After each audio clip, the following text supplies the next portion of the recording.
I'm Krisserin Canary. And I'm Kelton Wright. Follow our quest to publish our first novels. From first drafts to query letters, through inevitable rejection, and hopefully eventual success. From California to Colorado, this is Pen Pals. I was editing our first episode, and you were talking about the travel you were going to do and how you were concerned about getting COVID on the plane.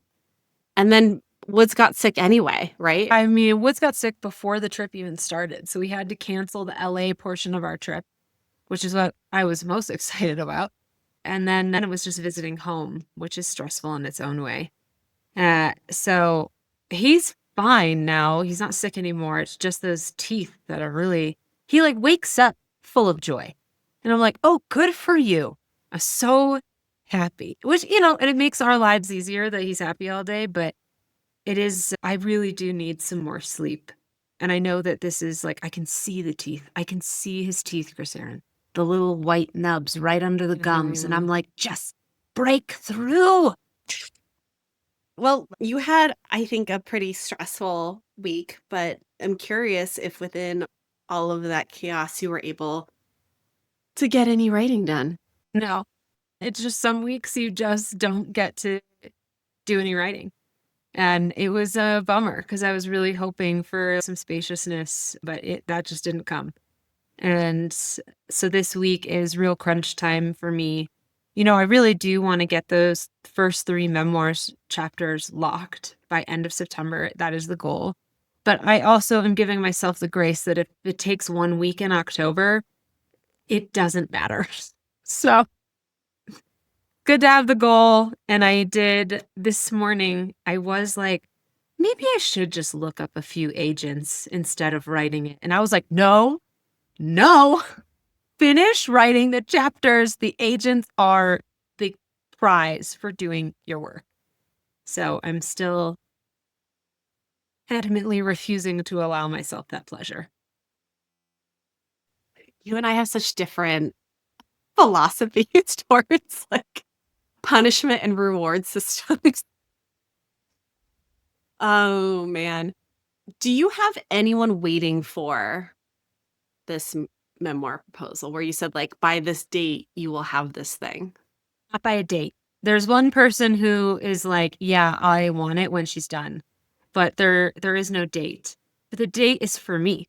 As I have learned doing this podcast with you, if there is not like a ticking countdown for me, I'm not going to do it.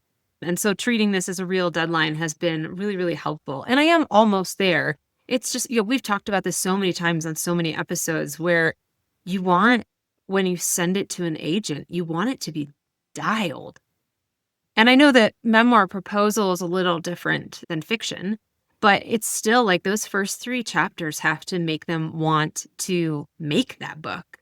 So I'm trying to make sure that they feel like me, that they capture the essence of the book, that they propel it forward.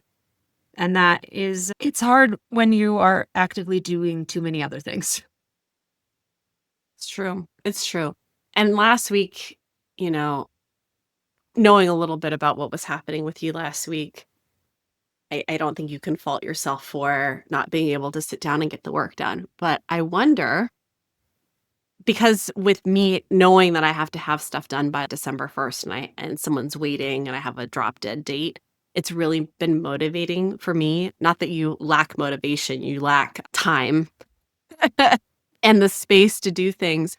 But I wonder if having someone waiting on it and saying like, it's going to be in your inbox on this day, then grants you the permission, not only to yourself, but even with like Ben, like, dude, I have to do this. I have to turn it in just to make sure that it gets done in time that you feel good about. I know it's hard. It's a hard thing to like propose and impose on yourself and on your family, but I don't know how. What if that inbox is your inbox? Well, I was going to suggest that if you want me to read the first 3 chapters, I'd be happy to. If you want to have them in my inbox by October 11th or 12th. Oh, easy. I'm like, oh, that's like 11 plus some days, easy. I don't know what day this episode comes out, but I'm shooting myself in the foot now. And I can Today is shoot myself in the other September foot later. Today is September 25th. So you would have effectively like 3 weeks. No, less Yeah, I than 3 weeks. mean, Math, 2.5 weeks. yeah. I mean, my plan is still to have it done. I want to have it done by October 5th is kind of what I'm gaming for. I think that's doable. And I would love to send it to you. I would love to send it to you and have you just be like the proofreader because I have sent the proposal around before and you read that and Mhm. another creative friend of mine read it and yeah, I need more critical eyes on it. It would be my honor. I would love to look at it. The only reason I said the 11th and 12th is because I'm gonna be in Arizona for, like, a whole week, so it'll be the first time I can actually sit down and look at it, but Oh, great. Well, I'll wait till then. give yourself permission to take another week. I'm really excited to read it. I enjoyed the proposal, and I think sometimes just saying, like, "I have to turn this in by a certain date" is really helpful, and I've had other friends who've asked me to be their accountability buddies saying, like, "I'm gonna send it to you," and I just start harassing them, I'm like, "Hey, Mhm. where is it? I'm waiting," and then they're like, "Oh, crap. I'll have it by this day," and by that day, if it's not in my inbox, I'm like, "Hey, where where is it? I'm waiting." Yeah. This will come out after my class has already started, but once the class starts, then it kind of unlocks a lot of mental bandwidth for me. I'm still gonna have to be working on elements of it, but it's like it'll be full, it'll be moving, and I won't have this weight of like, you're launching this new thing in your life and it needs to be perfect. It'll just be going. And I will be able to focus on other things and stop telling my newsletter subscribers to take a class. By the way, my mom read your most recent essay on autumn and very much enjoyed it. Oh, She said it really thank helped you. her. She didn't like how you attacked the church, but then I told her, I'm like, "You don't like the church either." And she's like, That's true." She's at Bible study right now, It's but so funny. she really enjoyed your essay, and she's like, "That Kelton really has a way with words." She really Oh, does. I love her. But how are you feeling otherwise? I know there's just a lot. There's a lot going on in your life, and I feel the same way, but, you got a Oh my baby gosh. who's teething and the class and this, and you just had a stressful week at home, and are you okay?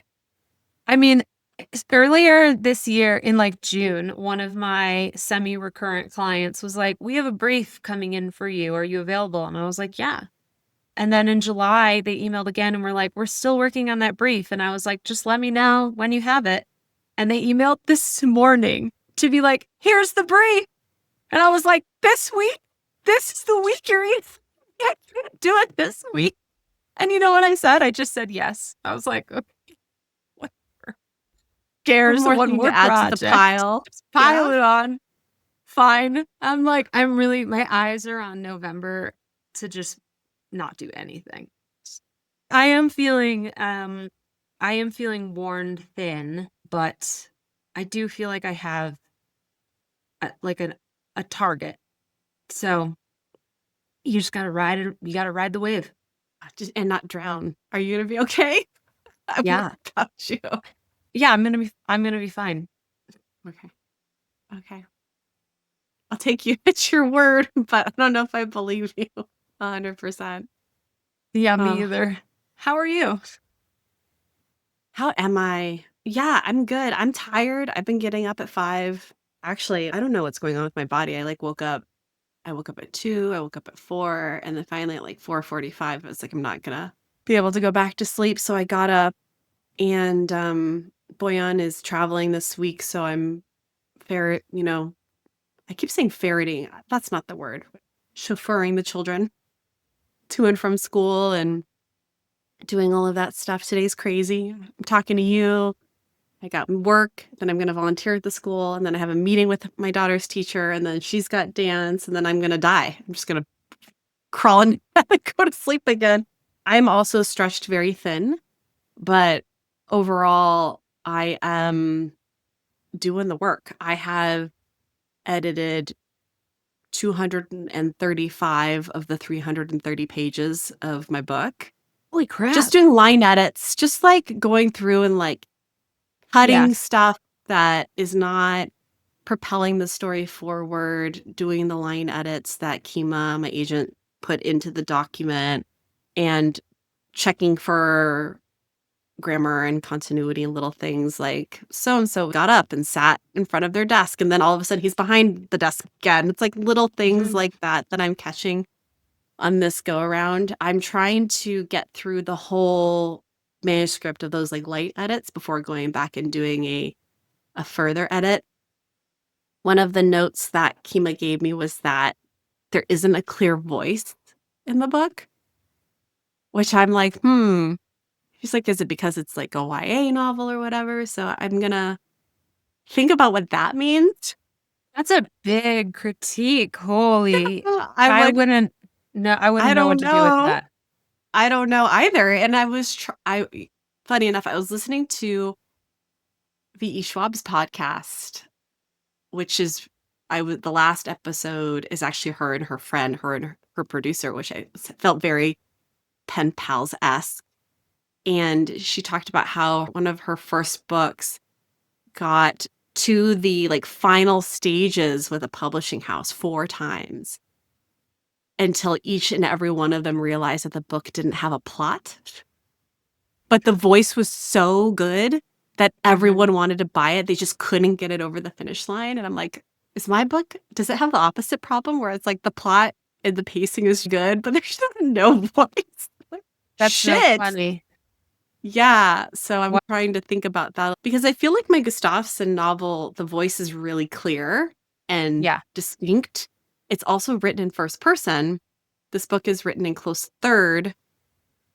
So it could just be that I am struggling with how to have a voice as a narrator of that story while still trying to have a close third POV that is telling the reader how the main character is thinking and feeling and operating in the world, because I don't see the narrator as like a distinct storyteller in the book. I always have this problem with third person novels where it's like, who's telling the story? You Yeah. know, is it me? I guess it's me.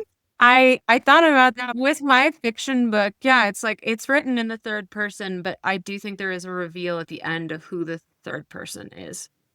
And it complicates things obviously, but that's really challenging. I can see in the fiction piece I'm working on where my voice is not my voice, but the voice of the narrator is really strong, and that I keep coming back to those sections when I'm, like, lost on how to write because I want it to sound like that because I, like, love that narrator, but just to have this overarching feedback of, like, there's a voice here. I mean, it makes me think because you're that book that I read of yours really feels like a screenplay in a lot of ways. Like it is such a movie, like very easily cast, very easily set and scene.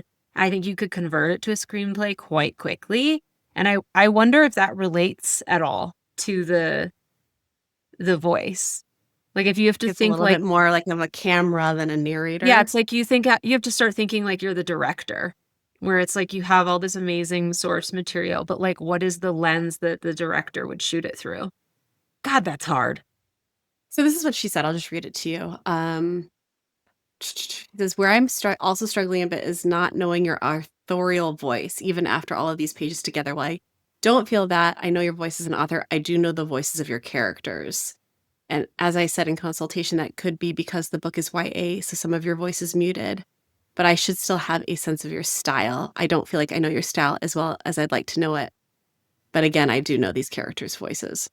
I mean, you have said many times that you wrote this book in a flash. You know Yeah. that it just like poured out of you, and so I think that that probably resulted in a like there wasn't a lot of room for flourish because you had to get the story out of you so quickly. Mhm. So I know you're cutting a lot of things, but maybe you need to add some things. I hope not.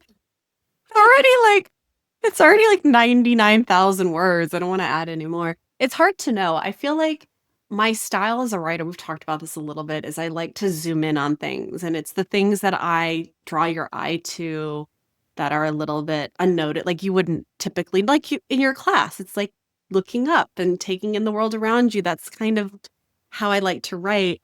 And I do that in this book, but again, it does move so fast that we might move through those scenes a lot. And I do feel like the things that I'm resting on and the places where I'm trying to point the camera in a direction and say, look at this. Sometimes because the book has these really big themes around money and class and technology, I just don't want it to come off as preachy. I don't want to inject my beliefs or my POV into the narrative. Instead, I want what happens, the action of the novel, to tell the story of and make the point that I'm trying to make. So I don't know. I'm gonna have to read some essays on voice or something because this is a problem I don't know how to solve. And so my plan is to print out the book and actually spend like an entire day just reading it and seeing where there's opportunity or like what's missing or if there's something missing. I just don't know. I don't know how to I don't know how to solve this problem. What if exactly what you just said is the solution? Like, what if layering those beliefs to your narrator is what gives you more of a voice? Like, I don't think it's preachy if you're right. I mean, your book is basically like, don't be an asshole. Don't sell your soul. It's like very simple principles. I think you could be like, take care of people. Like the views that you don't want to put in are not as harsh as I think you think they are. They're like basic universal kindnesses and like an acknowledgement of the everlasting class systems that have held people down for millennia. Like anyone who reads this book, who wants to pick this book up, is going to agree. So, what if your narrator had those beliefs? Now, I say that saying that you should talk to Kima about it. Talk to your agent, your aim, Eh, because like she might, that's going to help. Because, yeah. before you print the whole book and read it for the 46th time, like just ask her if this thing you've been consciously avoiding might be the solution. Yeah. I don't know. I mean, I have to think about it. I mean, I will ask her for sure. I'll ask her, but I think I need to read some examples of books written in third person that have strong authorial voice. Um, or maybe, see, this just goes back to my underlying deep seated fear that maybe I'm just a good mimic and I don't have a unique authorial voice and I just like write, God. write the good story. And yeah, it's not distinct. Like when I sing, my singing voice has no distinct characteristic. So But your I'll your have to characters have distinct characteristics. I think that proves your inner critic wrong. You can write a really clear character with big personality. You're just so afraid of letting your personality be in this fiction book that you're just like, well, I'm going to mute that part. We're just going to set this as like scene settings. So I don't think that is the case. You read your book to an agent and they signed you. So I'm going to need you to like, you know, get in line here. You're good. Stop printing your book over and over. this is a great segue to talk about not me and my insecurities, but the topic of today's episode, which is what are we calling it? Like form? Like, how do you choose the form in which the story that you want to write takes? Yeah, I think And that's right. we've talked about this in the past where I like fiction because I like to hide behind character and I even like I had to redo my website over the weekend and just writing my bio. I was like, ugh, I hate writing about myself. I hate it.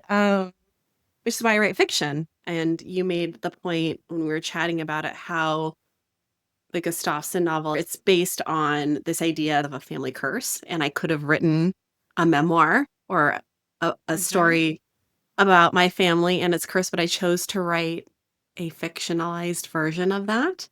So, yeah, it's, I think, a really interesting question. Why do we choose and how the form that our stories are going to take? And so, Kelton, why memoir for you? Well, so the memoir I'm working on is loosely based around an essay I wrote about what I think are the like 5 key principles of finding home.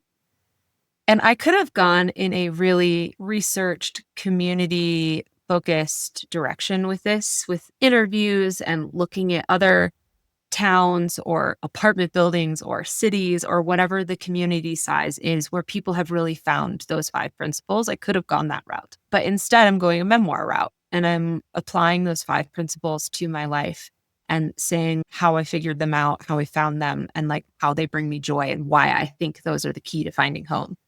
And the answers are pretty simple about why I went that direction. I hate research.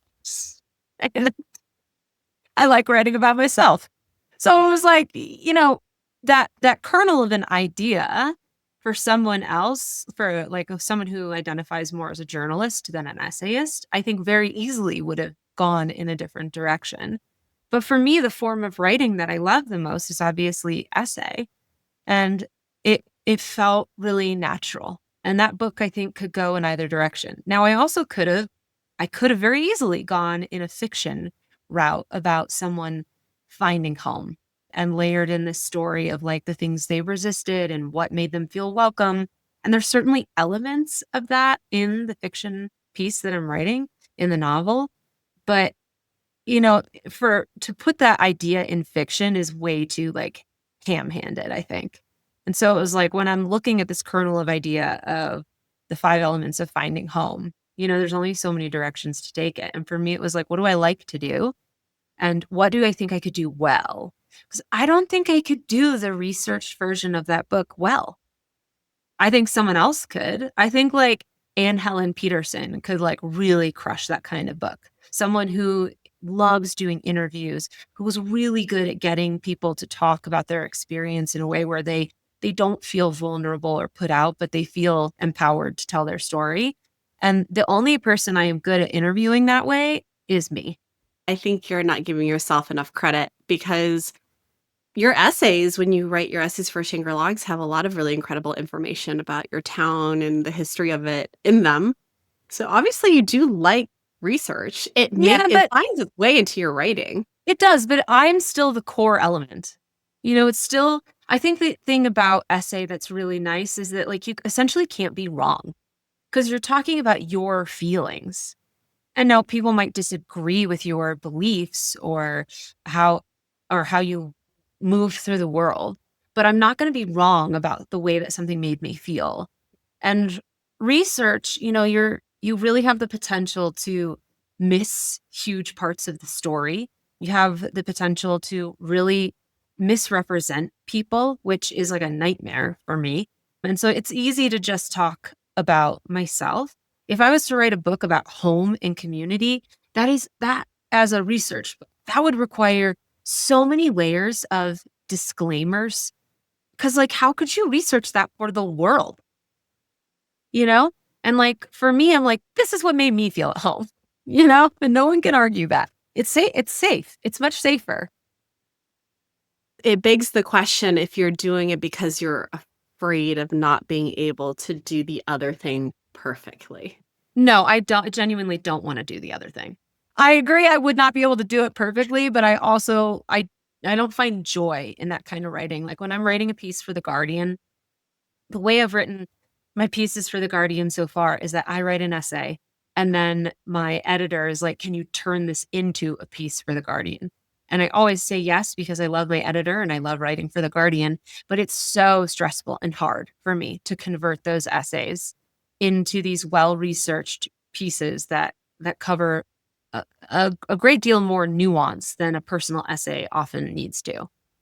And I know those things are satisfying challenges, but would I want to write a book about that? Absolutely. Oh my God. The novel that you have that you're currently working on. Talk about that a little bit because how did you choose the narrator Is it YA? Is it, what did we All say? It right. was like American Gothic? Yeah, it's a little Uh, gothic. Let's talk about the YA thing because I have reached okay. a problem with the novel. One of the core elements that drives plot in the novel is that time does not function the way it is supposed to. And so ages and time periods, those things are quite malleable in this book. And while I really wanted to write a character in their 30s, because I'm in my 30s, the more I write this book, the more I think the main character has to be younger because she has to be a little stupid. And like I'm like struggling to get around that. I don't want to write a book about a 19-year-old, but this book is kind of pushing me into the corner where I think she has to be. And like I can definitely make that work, but that is a different person than who is currently written into this book. And I'm really struggling with that because it makes way more sense now that I'm this far along for her to be younger than she is. Like I'm finding myself having to like explain why she doesn't know certain things in a way that I can't get to work narratively. So now, but if she's 19, it's a YA novel. There's like almost no way around that. Like, have you ever, is it I not? don't know. Well, the thing is, not only is she's 19, but there's ghosts, you know? There's like fantastical elements. I just feel like someone's going to be like, if you want to sell this, it has to be positioned as YA. Those are two different things.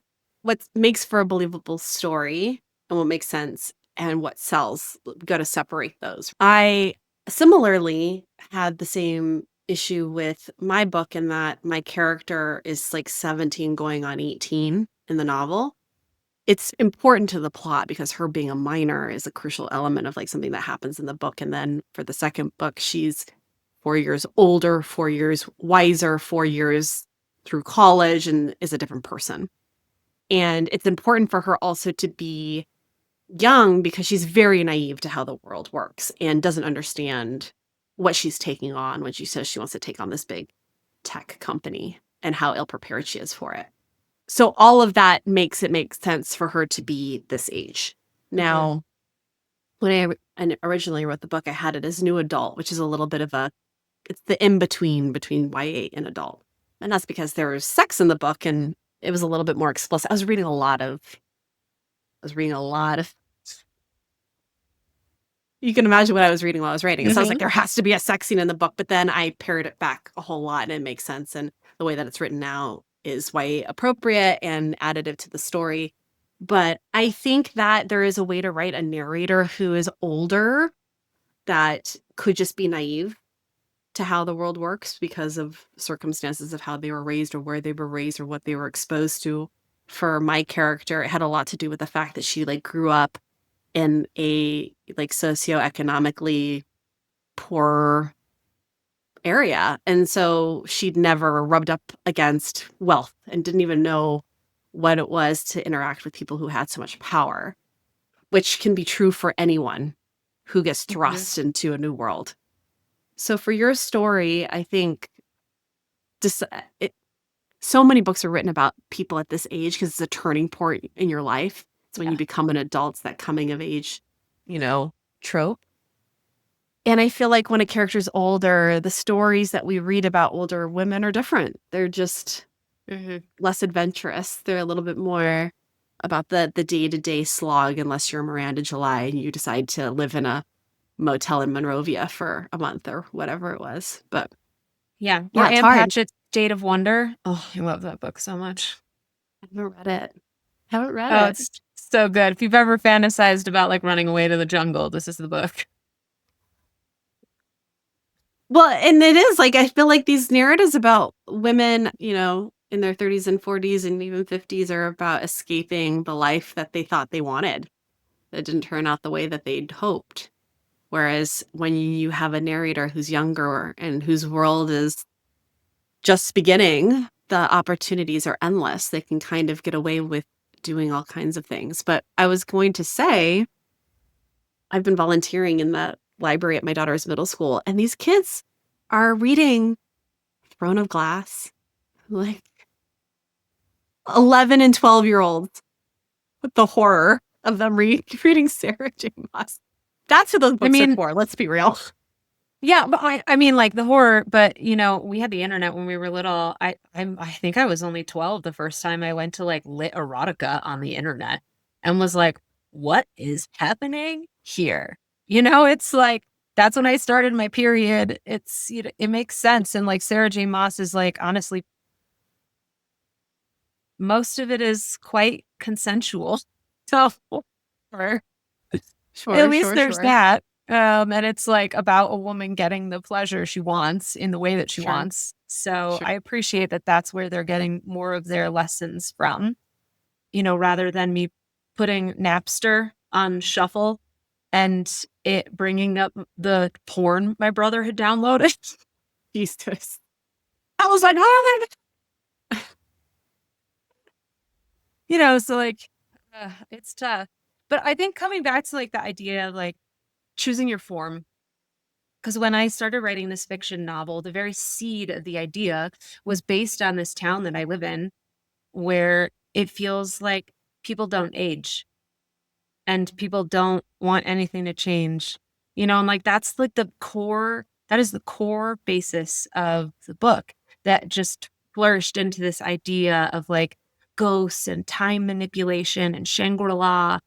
And obviously, I could have also taken that idea to a classic memoir style of just writing about this town. And like when you have that core idea and you're trying to figure out like, is it fiction? Is it nonfiction? Is it memoir? Like, how am I bringing this to life? I think, like you were like, I don't want to write about myself. And for me, I don't want to do research. I also didn't want to put my town on the map in a really physical way. That's that's a thing people care about here. And because I care about these people, I care about what they care about. So it was like, I'm not going to write like, this is the town that I live in. And this is the funny things about why elevation and sport have kept people younger longer. No, it's like also super boring. Way more interesting to talk about the cemeteries. So, I think an idea will tell you which direction often it feels more natural, not only for you, but for the idea. Or do you have these like lanes that you feel comfortable driving in? And it's like you have an idea and you decide which lane you're going to drive that idea into? Yeah, I have really only written fiction and not even short fiction. I'm terrible at keeping things concise. I like reading really long books. I like to be immersed in a world for an extended period of time. But I think something that I would like to get better at is writing short story, but also writing essay. I have the opposite where I'm obsessed with the town that I grew up in when I was a kid in the desert, and it makes its way into everything that I write. And I've long had an idea of wanting to put that city on the map because it is so obscure. And it's one of those like little desert towns in the middle of nowhere that everyone drives past when they're going to other places and houses really interesting people and has an interesting history. Like the area has the Will Rogers Museum. I bet you didn't know that. I Like did not know that. there is a like larger than life size statue of his horse Trigger in like the downtown Victorville area, which is really cool. That is cool. And the history of the area is crazy. Like my dad ended up at a party with Charles Manson growing up there. Like nut crazy shit happens out in the middle of the desert. And so I do want to write either like a collection of short connected stories or even maybe a book of essays about that place. I just don't know until I go out there and like sit down, like put my feet in the sand, which way it'll go probably. But I think that I like research. I It's a way to like not write, but pretend you're writing a little. So maybe I'll look into that when I have some free time. But Mhm, yeah. it's on my list of I have quite a like list of things I want to write. I don't know about you, if you've got like a project list in your brain that you No, keep.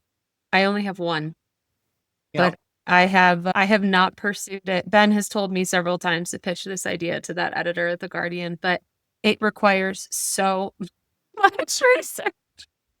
And I'm like, I don't want to do it. I know she's going to Mhm. say yes. And it's too much work. It's too much work for it's honestly that the idea I have in my mind is too much work for the payout is the honest answer. Mm. Even though I really like the idea and I think about it all the time, it's so much Googling and YouTubing. In particular, this idea requires a lot of Vimeo and YouTube. And I'm like, I can't do that. I can't do it to myself. Maybe when you're in a place where Wiz is older and you have more time, Hmm. you know, Hmm. and you can find a place where the payout would be worth it, that's when the idea will. It's like, I don't remember which writer it was who was saying, like, she's got all these characters that are floating around her, just waiting for her to pull them into existence. So that's how I feel about story too. And those stories that sit in the back of your head, they kind of like surface a little bit and then go back. And I feel like one of these days you're just going to be like, all right, it's your turn. And then There's you'll a there's a fairy tale that I tell Woods while he's falling asleep every night. I tell the same fairy tale over and over, and it gets like more elaborate and more detailed, and like the characters are like crystallizing. And I like know that I'm gonna write that story into a children's book at one point. But for now, I just tell the story every single night. I love that. That's so cool. I mean, any other advice you think you could give our listeners around how to choose the right form for the story that they're going to tell if they're considering starting a new project and toying with an idea? I think if you have the idea, there's no harm in just making like a spreadsheet and putting it in every box and seeing if it makes sense. Could this be a memoir? Could this be this? Could this be this? And if it was, like, what would be the paragraph pitch on that? And if you're feeling like you're not sure how that works, listen, I do now that I work for a company where I have to write about AI all the time. I do think, however evil it is, that you should know how to use AI. You should be well practiced in how to use AI. So if you have a kernel of an idea, like go to Gemini or go to ChatGPT and be like, how would you bring this to life in these 6 different genres? And just see what it says and then see which of those do it yourself, use a tool, but then see which of them speak to you. Like, that the point of writing is that you're supposed to be excited about it. It's supposed to be it's art, like, it should want to come out of you. And Mm, so if one of those methods is like, "Oh god," don't do that one. But it's mm, cool to see how you could apply your idea across different genre and be like, "Oh, well, maybe I could do that. Maybe that would be fun. Maybe that does mm. feel safe. Maybe that is where I excel." Especially if you're just at that idea stage before you've really you know, dug your lane 3 feet deep, and it's hard to lift the car out and get it somewhere else. The one thing that I feel to that point that I've changed my mind about, especially with how this last year has gone with writing for me and, finding Kima, is that sometimes and I was going to say sometimes people, no, sometimes I feel like in order for something to be worthwhile, it has to be hard. Like in order Right. for something to be done the right way, it requires effort and it has to be done in a way that feels earned. And Those things can be sometimes, separate. yeah, but I Requiring guess, effort and being hard, I think can be very separate. mm, I'm really trying to teach myself that lesson. Maybe this is just for me, that something doesn't have to be hard for it to be really good and worthwhile. yeah. And I think that's the point I'm trying to make is that I have resisted doing things that seemed like they were the easy way to do them because I felt like that wasn't the right way to do them. I queried 70 agents instead of asking someone that I knew to help me look at my book.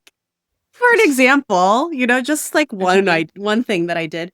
But it's true, and I think especially with certain projects, certain like when you're writing a book, it's already so hard. Now, I'm not saying go use AI to write your book. That would be a very easy thing to do. But if it feels YA and you start writing the story and you're like, wow, actually, this is so much easier to propel the story forward now that I'm thinking about it through a wide lens, even though I really want it, like, I really want it to be a woman in her 30s. Maybe resisting that is the right thing to do, I guess is what I'm trying to say. Yeah, and I have a novel started with a woman in her 30s who has to be in her 30s. Like that book doesn't make sense unless she is in her 30s. So, for that one, I'm like, I can go back to that character. I love that character. I just that particular project struggles with plot. And so maybe that will come to me when I'm in my 40s. So, Yeah. And that's the other thing I was going to say. We made this point before, but sometimes putting something down and stepping away from it for a while can be really helpful. There are some stories that I know I want to write, but I know that I can't write them right now. Like that collection about my hometown. That's something that I feel like I'm going to want to do in the next 10 years, but I don't yeah. want to do it next year. I don't want to do it right now. I have a historical fiction novel that I want to write. Which I know it's gonna be a while, like, it's gonna take me a while to get there, but the character keeps coming up and, I like, know "Is I've it got my my turn space yet?" opera in my head, and I'm just like, you just let that one sit there, babe. We are not ready to decide. Oh my god. I just read a really good space opera. I was gonna tell you about it. Have you heard of the author Becky Chambers? Have I heard of her? I fucking love Becky Chambers. I knew you would. I was like, "This is such a Kelton book." When I read it, have you read The Long Way to a Small Angry Planet? I Yeah. absolutely have. I've read it I twice. just I just finished it, and now I'm waiting for, have you read all 4 of the books in the Wayfarers series? No, I haven't read the last one. Okay. Well, I have them all in my, holds list for Libby, and then I got a Psalm for the Wild Built, which is, such a Kelton book. I feel It cracked my top 10 immediately. A Psalm for the Wild Bill is one of the most magical modern books I've ever read. For me, that book is right up there in the same vein as Siddhartha and The Alchemist. Like it's just one of those books that is like sit down and think about your position in the world. It's not for everybody, as my book club read it last month and some of the girls were like, "What?" But if you like whimsy, I feel like that is the key element. If you like whimsy, that book is amazing. The series is amazing. Monk and Robot series, is that correct? Mhm. Yeah. Well, speaking of other science fiction and speculative fiction novels, one of our lovely listeners sent us her book, Allie Gordon. She has a book coming out. It's called We Have Reached the End of Our Show. It is a apocalyptic, speculative fiction novel that I'm really excited to read, and I'm going to go to her event at Skylight Books.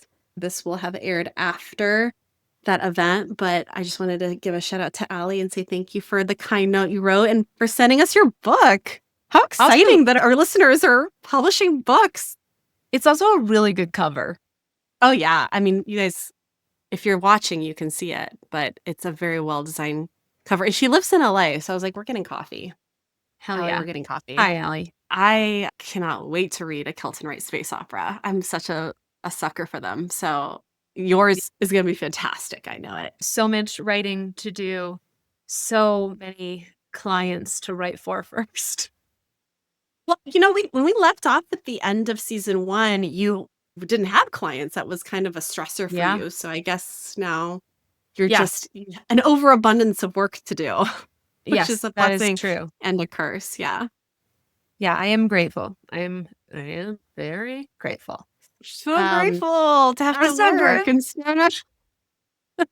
instead of doing what I want to do. I'm just trying to do it all. The classic.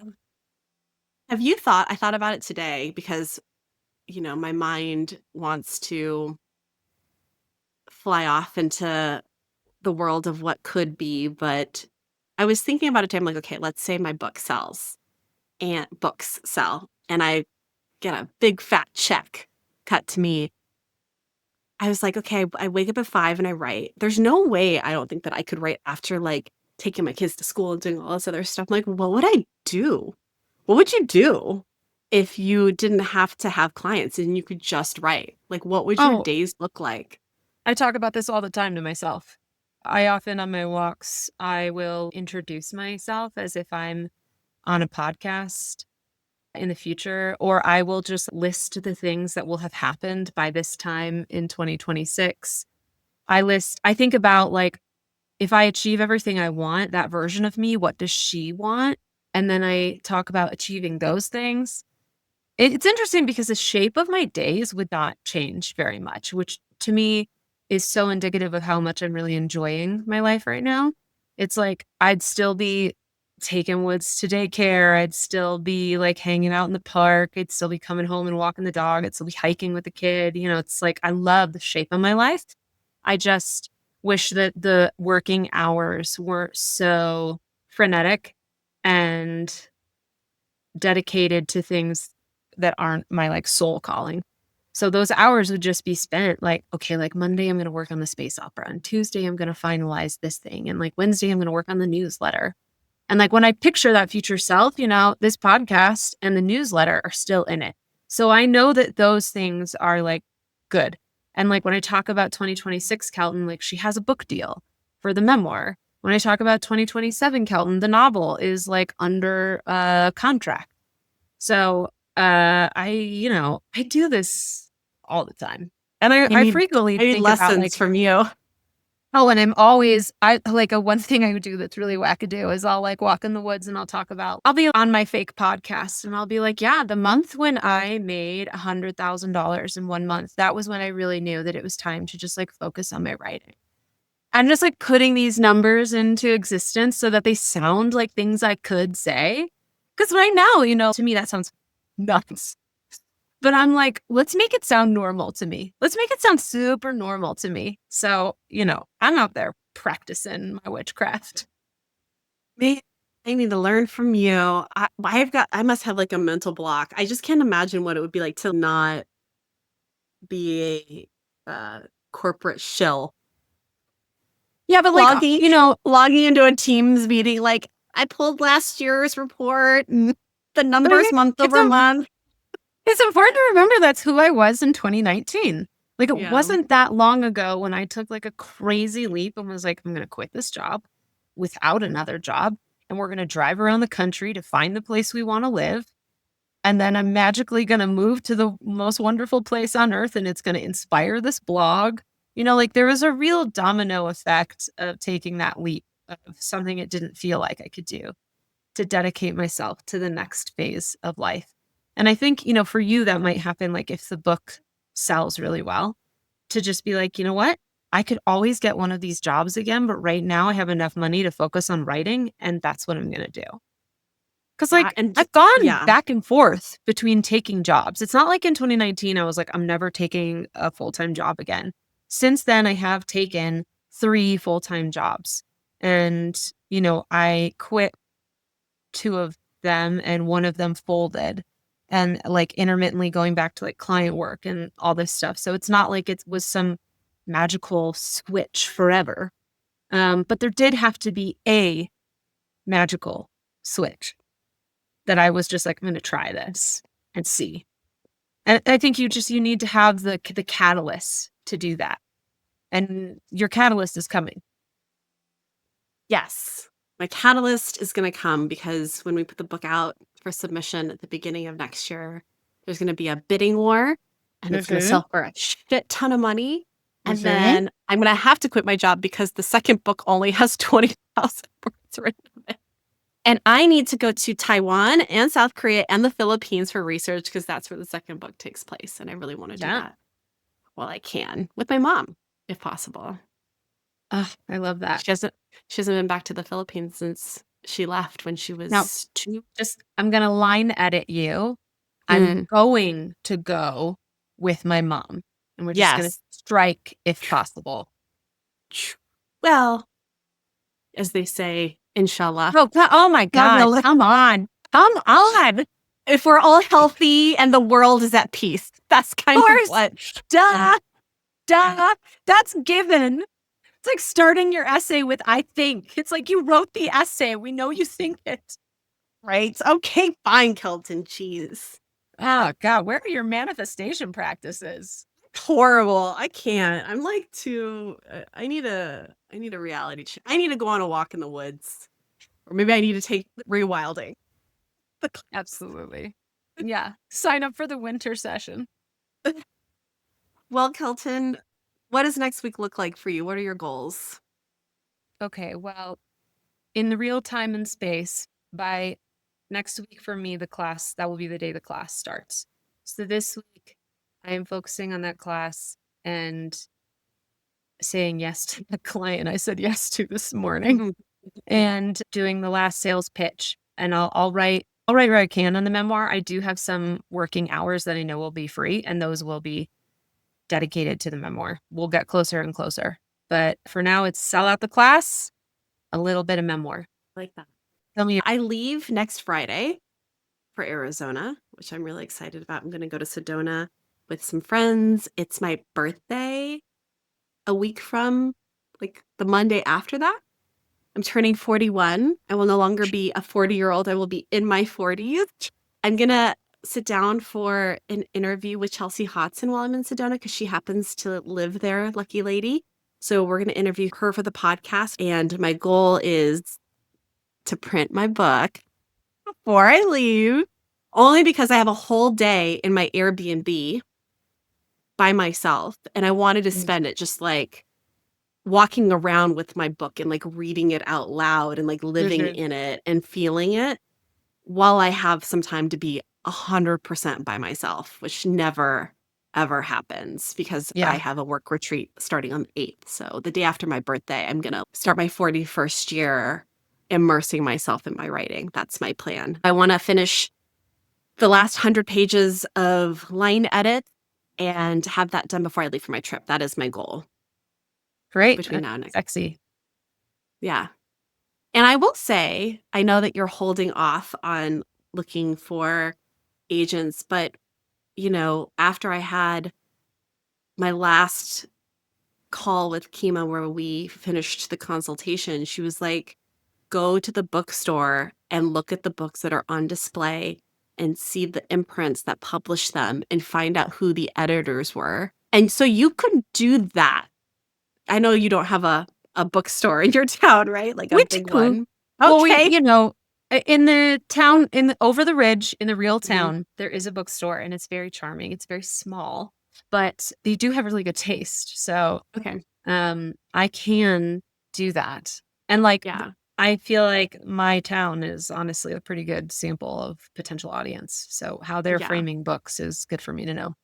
Yeah. Take pictures of the covers and the covers of books that you like because the art direction of the publishing house is important and blah, blah, blah, blah, blah. But you can do all of that and not dive into the who's the agent yet. Like you can just like start building the repository so that when you're done, you can treat yourself to doing that.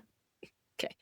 Something to look forward to. All Oh, right. all Well, right. we've got our marching orders for the next week. I'm hoping that Wood's teeth will break through and you can get some sleep. And this client work isn't too crazy. I'm hoping that this week will be a good one for you, my friend. Thanks. Thank you. I Yeah. appreciate it. Yeah, of course. I will be waiting for your first 3 chapters in my inbox no later than October 12th. Okay. That's noted. That's noted. You heard her Okay. here. That's what I'm going to do. I will be so They better be annoyed. good. They better be good. If Not your feedback is like, babe, I'll be nice about it. I'll be like, Kelton, I love you. No, I'm sure they're going to be fantastic knowing you. I'm sure they're going to be really great. all right. I can't wait. All right, friends. Thank you so much for listening to us yap. And I hope that this episode was helpful to you all. We'd love to hear from you. If you want to send us a note or your book so that we can read it and talk about it, our email is officialpenpalspod@gmail.com. You can follow us on TikTok, the US-owned algorithm social media network. Fuck me. TikTok, Instagram, any of those platforms the tech overlords own, @PenPalsPod. And we hope you have a great week. Happy writing. Happy writing.